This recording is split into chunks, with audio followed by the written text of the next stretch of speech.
In 2014, 12% of people in the UK identified themselves as either vegan or vegetarian. 20% of them were 16 to 25-year-olds. From this, it is clear to see that these lifestyles are very popular, with no signs of slowing down anytime soon. But why is this? How are restaurants and shops catering to this audience, and what exactly defines a vegan and vegetarian lifestyle? I've always been a meat eater, but I'm going to be conducting an experiment. I'll be spending 2 weeks on a vegan-only diet to see just how difficult or easy the transition is. I'm Rachel Lowes, and this is Becoming Vegan.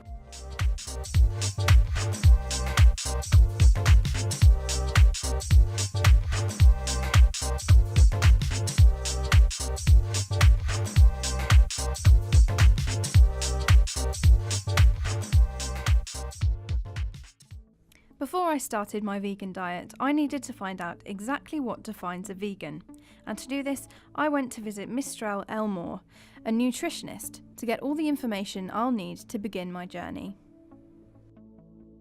And what actually is a vegan? So vegan, typically they classify themselves as pure vegetarians. So a vegetarian will still eat dairy products and eggs. The vegan removes those, and they're very particular about things like wearing leather, any foods or processes involved in food, such as food additives. We find that things like a lot of cheese and onion crisps, for example, will contain meat products, meat extracts, so they'll try and remove those from the diet as well. So anything related to animals, either production of eggs, production of milk, is removed from the diet. And what advice would you give to a meat eater or a vegetarian who wanted to become a vegan? Any dietary change is difficult for our body to take on board. We don't like change. The human body doesn't like change, and so to change any diet even slightly will have side effects, and I would probably talk to them about, you're likely to experience changes in energy levels, you're likely to have problems with your digestion, so either experiences of diarrhea or constipation are quite common when we change a diet. Would you say that being vegan is in any way more healthy than being a meat eater or a vegetarian? There is evidence that because of the level of control that's required, the level of thought that has to go into a vegan diet, if it's balanced, if it ticks all those boxes, they're getting the right amount of vitamin D, riboflavin, vitamin B12, considering their iron carefully, then it's thought to have health benefits over other diets, because they're likely to be less saturated fats. We know there's a direct link between saturated fat intake and high cholesterol, ultimately links to heart disease. So in terms of heart and cardiovascular health, there are benefits if it's controlled.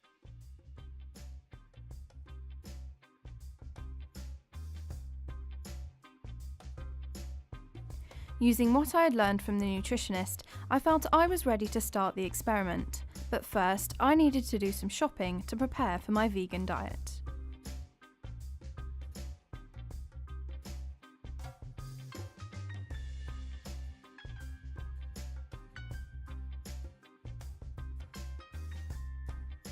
Just looking at the salad dressings, a lot of the oil-based dressings seem to have no milk, eggs or anything in it, so it seems to be suitable for vegans, whereas it's the creamier sauces like a Caesar dressing that seem to have the eggy, milky products in.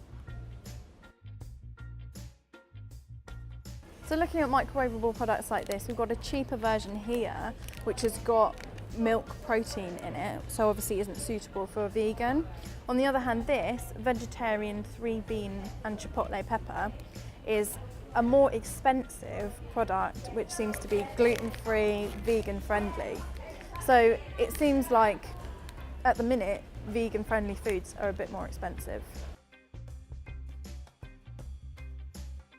So far I'm actually finding it really hard to find products which are suitable for vegans. Even products like this tomato soup have got things like milk in it.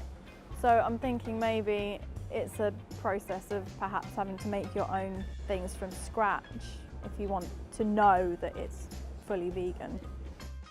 So we've got brands like this Naked Bar, which are marketed to be gluten, wheat and dairy free, so they are suitable for vegans. There are also other brands. It seems like shops like Tesco's have sections aimed at these dietary requirements. So we've come to the frozen section and instantly we found two products which are suitable for vegans. This first one's a free-from product which is gluten, wheat and dairy free, which means, as it says here, that it's suitable for vegetarians and vegans. And the second one has a nice big stamp saying that it's vegan on it, and it's a nice bean burger. After visiting Tesco, I found that it was actually quite difficult to distinguish between products that were vegan and products that were vegetarian or suitable for another diet. Some of the Tesco brand products had a big white V on them, which indicates that they are vegan friendly. However, some of the products had a smaller white V and are only suitable for vegetarians. Meanwhile, other big brands didn't state whether or not they were suitable for vegans. With this confusing packaging and lack of vegan-friendly foods, there must be another way of finding vegan foods rather than visiting the supermarket. When I got home from the supermarket, I decided to get straight to cooking my first vegan meal.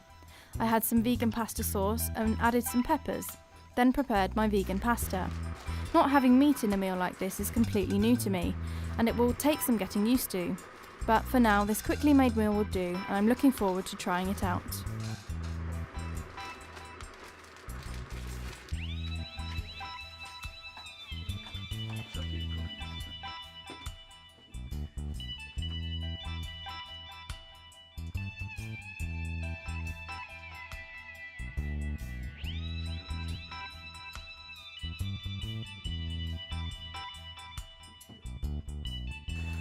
So I've just got back to the house and I've decided to make myself something to eat. I've just made a simple pasta sauce with tomatoes and vegetables with a little bit of seasoning in it. The thing I'm most interested to try is the vegan pasta, because I'm not sure if it's going to be the same as normal pasta. I've heard that free-from pastas are kind of a bit more chewy, let's say. So we'll just see how that goes later on.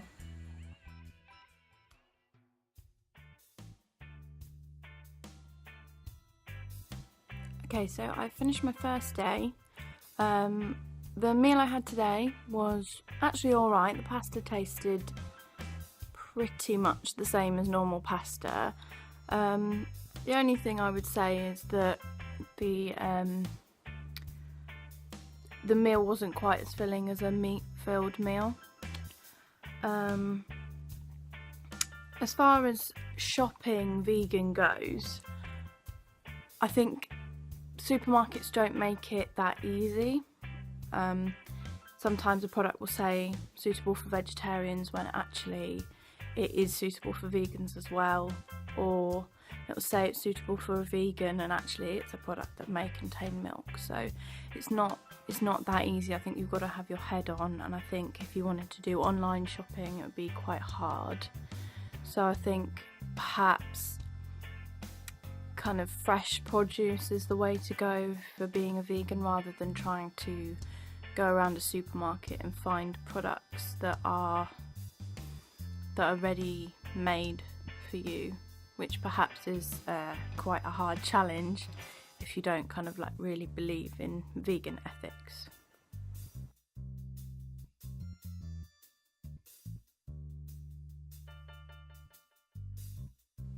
So today has been my first full day. It's been quite an adjustment. For breakfast I had the wheat-free, dairy-free, gluten-free muesli I had with soy milk. It was interesting to say the least. It sort of tasted like flour. So I'm not sure that that's an adjustment I could make permanently.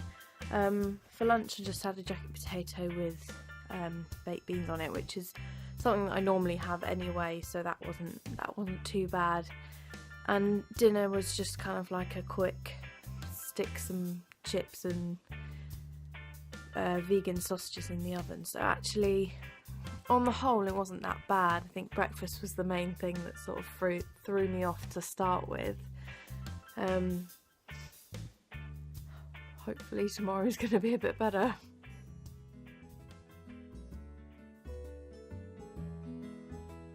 Having started my vegan journey, I decided to seek out what places besides supermarkets stocked food for people living this lifestyle. I came across a local independent shop run by Linda Wardale, who, as well as running the shop, is also a vegan herself. Why did you decide to set up a shop with such a niche audience? Well, initially it was a problem when you're doing shopping. Imagine a family of 4 and we're all vegans, and I had to go all over Lincoln trying to get the bits and pieces that we needed. And I used to say, why can't one shop stock it all? And then when the opportunity came for me to actually get somewhere that did it, I gave up my job, ploughed all my savings into it and took over this place. Do you have a constant flow of customers who are wanting to change their lifestyle? A lot of people are doing, and because there was Veganuary this year, and a lot of people have switched their diets, have literally gone vegan overnight as a result of that.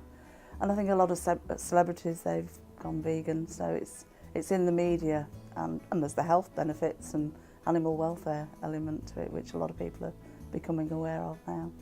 And how do you feel you compare to bigger specialists such as Holland & Barrett who cater towards people on these diets? Well, they do sell similar things to we do, but they tend to major on supplements and that kind of thing, whereas we're more on the whole food and health food. And because I make cakes on site as well, so that's something that we do a little bit different to the other stores. Can you tell us a little bit about the background of the shop and why you became vegan yourself? Well, I became vegan because of health reasons and obviously animal welfare. And the idea was born because there wasn't a proper place where we could get everything that we needed. And then this place, it's been a health food shop. It's always been, 30 years it's been a health food shop. And I used to shop here, and when the chap retired, I thought, let's give it a go. What do you feel the general public's reaction is towards a shop such as your own? They love it. I mean, we've got something for everybody. You don't have to be vegan to come into the shop. We've got locally made produce that's suitable for vegans as well. I mean, it's not just what you eat, it's what you wear, the soaps, shampoos, that sort of thing. So, yeah, we've got something for everybody. Do you believe that lifestyles such as the vegan diet are on the rise? Definitely, definitely. And of course, a lot of people have got allergies as well, so that's where, egg-free, dairy-free diets, people are looking for vegan diets and things. Do you believe that chain restaurants are catering enough towards people on a vegan diet? I think they're moving towards it more. I have worked with some of the hotels in the area, and they do a vegan option. Obviously, you have to tend to ring up and book in advance. But yeah, they are moving towards people with dietary needs. And finally, do you believe that there has been a rise in people picking up these lifestyles, or you just not feel that it's had the media attention that it needs? I think it's on the up. I mean, we've been here nearly 4 years, and the people that have changed their diets, my customers that have changed their diets has been quite immense. And more people are coming from far afield and saying, I've changed my diet, I've gone vegan, or vegetarian, meat eaters that have gone vegetarian, or even people that are reducing their meat intake. They're looking for alternatives. After talking with Linda, I decided to test whether these vegan cakes really are as good as the real thing. So I talked to people on the high street to see what they think. I'm not going to bite it because I'll just end up with... that's really nice. It's really good. What do you think? Really nice. Could you tell that was a vegan cake with no egg or butter in it? No, there's no egg or butter. No, it's made with soya. Probably a little bit drier at the top, I would say. Right. Well, that's maybe because it's not got the butter and... I could not. I definitely could not. No, not at all. It tastes like cake. It's that makes sense. Yeah. It doesn't taste like it's anything special. No, it tastes amazing. So having spoken to Linda, who owns this vegan shop here in Lincoln, and having taste tested members of the public on vegan foods, I think it's easy to say that vegan foods can be just as tasty as meat foods, foods that aren't vegan friendly, and that maybe going to a supermarket is not the option, and doing general fresh cooking with fresh ingredients from scratch is the option for somebody on a vegan diet.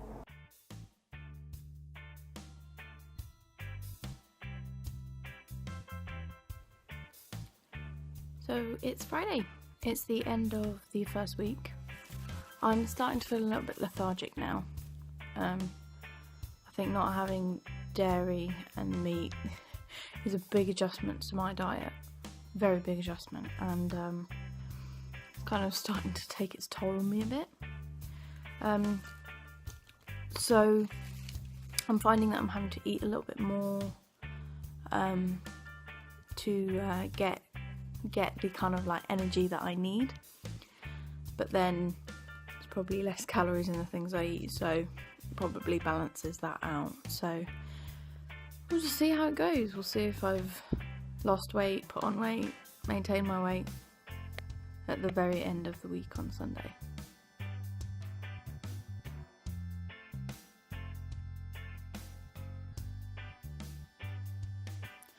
It's Saturday and I've just got back from work.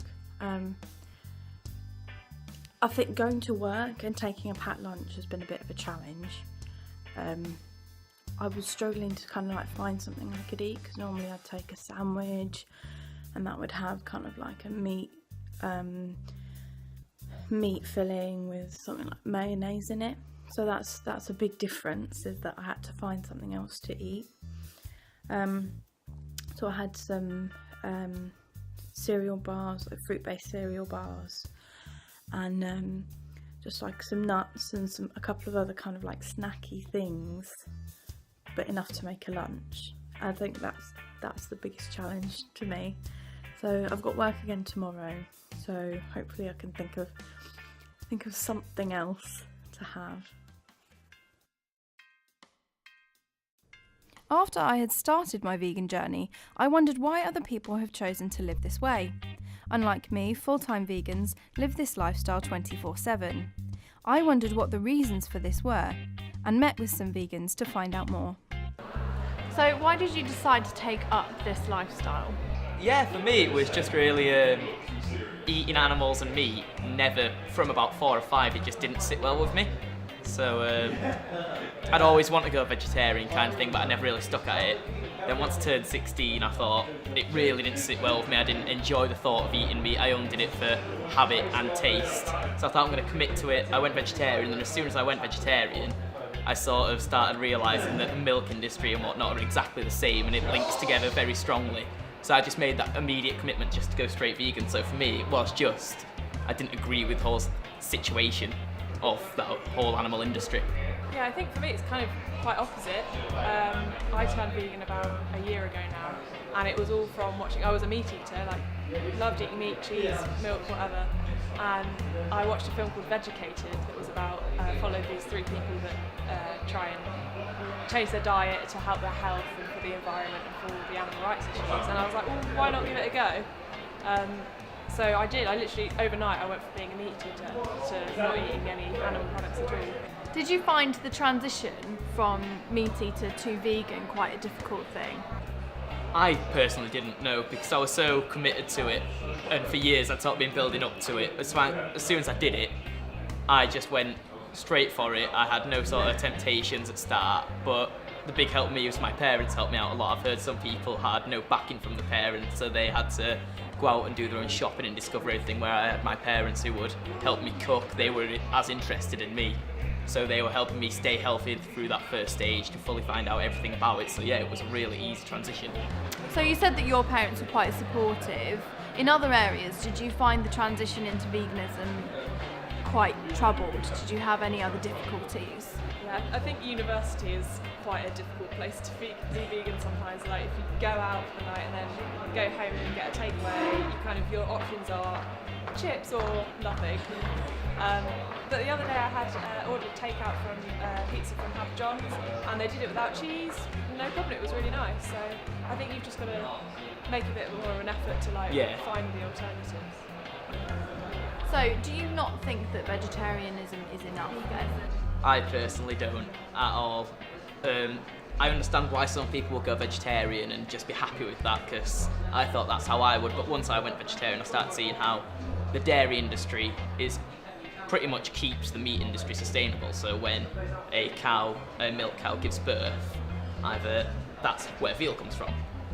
So the veal industry is straight from the milk industry, and then the same with keeping the chicken industry sustainable is by having the egg industry giving birth to either male hens or I've got the terminology wrong, but male chickens or female chickens. So those male ones will keep the chicken industry alive, and those female ones will just be caged up and kept in the egg industry.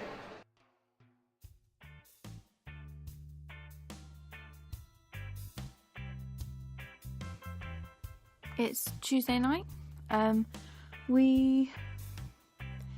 Me and a few of my friends went to Wetherspoons tonight to eat, and I found that really, really hard because I found that a lot of the options that were vegetarian, even if I took out things like mayonnaise, cheese, stuff like that, I thought I couldn't guarantee whether or not that was going to be vegetarian.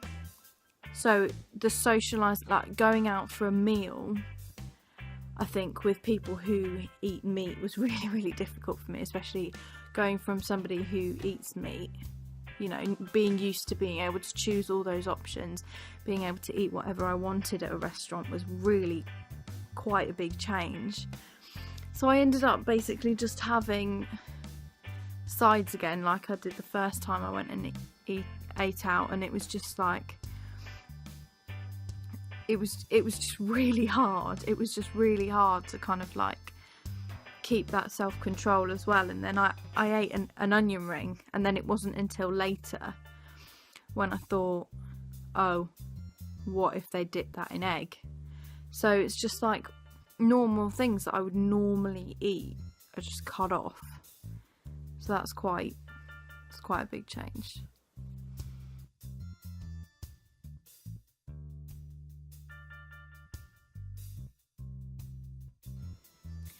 It's Wednesday. Today's been quite good actually. I've had more time because my big deadline's passed, so I've had much more time to think about what I was eating. So I've been able to kind of think about it, and a lot of the things I've eaten today have been pretty much exactly the same as what I would normally have, except that they've just got a vegan substitute for the meat in it. So that's been really good today actually. I haven't really felt like I've been vegan today, even though I have. So yeah, I'm hoping that now I've got more time it's going to be much better.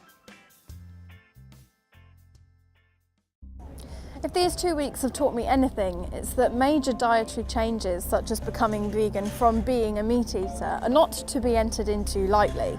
I've spoken to people who have made that change, such as the people who run the Vegetarian and Vegan Society at the university, and they seem to have perfect benefits from it. Personally, for me, it made me feel lethargic and tired, and it was a really, really big challenge.